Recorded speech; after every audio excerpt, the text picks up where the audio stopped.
आज मंगळवार 12 ऑगस्ट आहे आणि सकाळी 6 वाजले आहेत. चला पाहूया आजच्या प्रादेशिक बातम्या. पुणे जिल्ह्यात डोंगराळ रस्त्यावरून पिकअप व्हॅन पडल्याने 8 महिलांचा जागीच मृत्यू आणि 29 जण गंभीर जखमी झाले आहेत. नागपूरमध्ये अपघातानंतर मदतीसाठी लोकांना विनवण्या करणाऱ्या पतीला मदत न मिळाल्याने त्याला पत्नीचा मृतदेह बाईकवर घेऊन रुग्णालयात जावे लागले.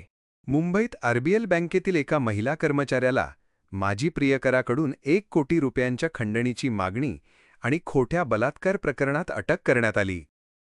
अहमदाबाद विमान अपघातातील पीडितांच्या कुटुंबांनी दुर्घटनेविषयी संपूर्ण माहिती मिळवण्यासाठी अमेरिकन न्यायालयात याचिका दिली आहे. कॅनडातील कपिल शर्माला त्यांच्या कॅफेबाहेर झालेल्या गोळीबारानंतर विशेष सुरक्षा पुरवण्यात आली आहे.